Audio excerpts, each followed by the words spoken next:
આગામી દિવસોમાં રાજ્ય સરકાર યુસીસીનો મુસદ્દો તૈયાર કરવા જઈ રહી છે, જેમાં યુનિફોર્મ સિવિલ કોડમાં સમાન નાગરિક સંહિતાની જે વાત ચાલી રહી છે તેમાં આદિવાસી સમાજ દ્વારા વિરોધ નોંધાવવામાં આવી રહ્યો છે। આદિવાસી સમાજના ધારાસભ્ય ચૈતર વસાવા દ્વારા શરૂઆતથી જ્યારે સરકારે આ બાબત લાવવાનું વિચારણા કરી તેમણે પોતાનો વિરોધ નોંધાવ્યો હતો, જેમાં તેમણે એવી આશંકા વ્યક્ત કરી છે કે જો યુસીસી આવશે તો આદિવાસી સમાજની જે રીતિ રિવાજો હોય, સંસ્કૃતિ હોય, તેમના જે બંધારણીય અધિકારો હોય તે સમાપ્ત થઈ જશે। તે કારણે તેમણે સરકારને ફરી એકવાર ચીમકી ઉચ્ચારતા શું વાત કરી છે, વિગતે વાત કરીએ। વૈષ્ણવજન તો તેને કહીએ જે પીડ પરાઈ જાનાને રે। નમસ્કાર દર્શક મિત્રો, નવજીવન ન્યૂઝમાં આપનું સ્વાગત છે। હું છું ફૈઝાન। આગામી સમયમાં રાજ્ય સરકાર ગુજરાતમાં યુસીસીનો મુસદ્દો તૈયાર કરવા જઈ રહી છે, જેના માટે કમિટીની રચના પણ કરવામાં આવી છે। 45 દિવસની અંદર આ કમિટી છે તે તમામ ધર્મના આગેવાનો સાથે બેઠક કરીને તમામ ધર્મના જે આગેવાનનું મંતવ્ય છે તે સરકાર સુધી પહોંચાડતે રિપોર્ટ તૈયાર કરશે અને આગામી સમયમાં યુસીસીને લઈને જે અત્યારથી જ ગરમાગરમીનો માહોલ જોવા મળી રહ્યો છે, આદિવાસી સમાજના ધારાસભ્ય ચૈતર વસાવા આ મામલાનો સખત વિરોધ નોંધાવતા જોવા મળી રહ્યા છે। આજે નર્મદા જિલ્લા કલેક્ટર કચેરી ખાતે જે મહત્વપૂર્ણ બેઠક મળી હતી તે બેઠકને લઈને પણ ચૈતર વસાવાએ યુસીસીનો વિરોધ નોંધાવ્યો હતો। તેમણે કહ્યું કે જો યુનિફોર્મ સિવિલ કોડ ગુજરાતમાં લાગુ થશે તો આદિવાસી સમાજ તેમજ અલ્પસંખ્યકોને આનાથી મોટા પ્રમાણમાં નુકસાન થશે, તેમના જે હક અધિકારો છે તે થીનવાઈ જશે। તેમણે આદિવાસી સમાજનો દાખલા આપતા કહ્યું કે આદિવાસી સમાજમાં જે રીતિ રિવાજો છે, જે પરંપરાઓ છે, સંસ્કૃતિ છે, સાથે જે બંધારણીય અધિકારો બનેલા છે, પૈસા એક્ટ હોય કે તેમજ અનુસૂચિત જાતિને જે તમામ મળતા બંધારણીય લાભો છે તે સમાપ્ત થઈ શકે છે, તે પ્રકારની આશંકા અને આરોપ છે ધારાસભ્ય ચૈતર વસાવા સરકાર સામે લગાવી રહ્યા છે। શું તેમણે પ્રહાર કર્યા છે અને શું વાત કહી છે તે સાંભળી લો। સમાન સિવિલ કોડ સમિતિ દ્વારા નર્મદા જિલ્લામાં સમાન સિવિલ કોડ લાગુ કરવા માટેના સૂચનો અને મંતવ્ય લેવા માટેની આજે કમિટીની બેઠક હતી। આ કમિટીમાં અમે બેઠા, શરૂઆતમાં અમે એમના પર જાણવાનો પ્રયાસ કર્યો એટલે એમણે કીધું કે રાજ્યના ગૃહમંત્રી દ્વારા એક નિવેદન આપવામાં આવ્યું છે કે આદિવાસી પર લાગુ ના થાય, પણ રાજ્યના સીએમ સહિતના કેટલાય નિવેદનો આપીને એ ફરી જતા હોય છે। ત્યારે અમે લેખિત માંગ કરી છે કે આદિવાસીઓ પર લાગુ થવાના છે કે કેમ।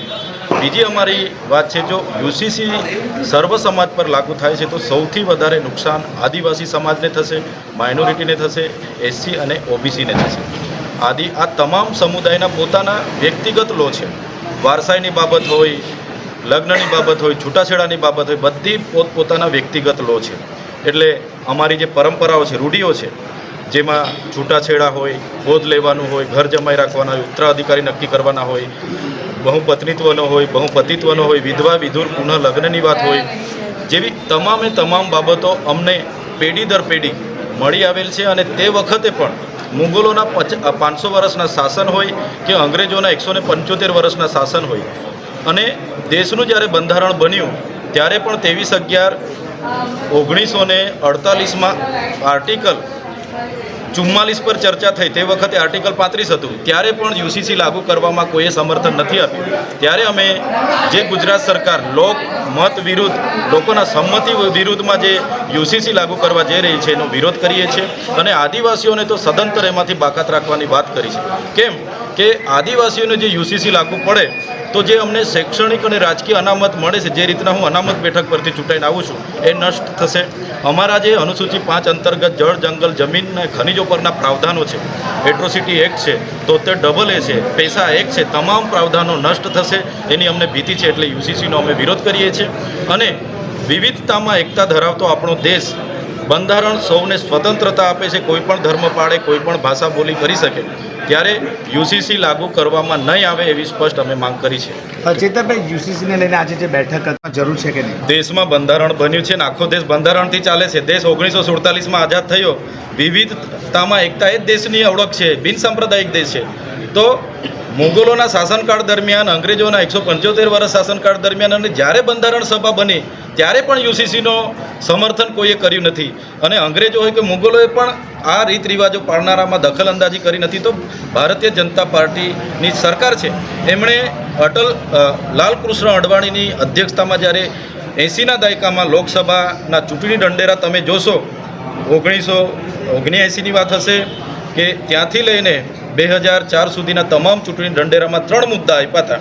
એક, રામ મંદિર બનાવીશું, બીજું 370 હટાવીશું, અને ત્રીજું કે સમાન સિવિલ કોડ લાગુ કરીશું, જે લાગુ કરવા માટે આજે જઈ રહ્યા છે, જેનો અમે સખત વિરોધ કરીએ છીએ. આપણે સાંભળ્યા હતા આમ આદમી પાર્ટીના ડેડિયાપાડાના ધારાસભ્ય ચેતર વસાવા, જે પહેલા દિવસથી જ્યારથી યુસીસીનો મુદ્દો ચર્ચામાં ગુજરાતમાં આવ્યો છે ત્યારથી તેઓ પોતાનો ખુલીને વિરોધ નોંધાવી રહ્યા છે અને તેઓ સરકારને ચીમકી પણ આપી ચૂક્યા છે કે જ્યાં સુધી સરકાર આદિવાસી સમાજને યુસીસીમાંથી બાકાત નહીં રાખે, એવી હૈયાધારણા કે આશ્વાસન લેખિતમાં નહીં આપે, ત્યાં સુધી તેમનો વિરોધ યથાવત જોવા મળશે. તેમણે અહીંયા સુધીની ચીમકી ઉચ્ચારી દીધી છે કે જો સરકાર આદિવાસી સમાજને યુસીસીમાં સમાવશે તો સમગ્ર ગુજરાતભરમાં આદિવાસી સમાજના લોકો દ્વારા ઉગ્ર આંદોલન કરવામાં આવશે. ત્યારે જોવાનું રહ્યું કે આ મામલાને લઈને 45 દિવસ બાદ રિપોર્ટ કમિટી રજૂ કરશે સરકાર સમક્ષ. સરકાર શું નિર્ણય લે છે? દર્શક મિત્રો, નવજીવન ન્યૂઝને આપ લાઈક કરી લો, સબસ્ક્રાઇબ કરી લો અને શેર કરવાનું ભૂલતા નહીં. વૈષ્ણવજન તો તેને કહીએ જે પીડ પરાઈ જાના.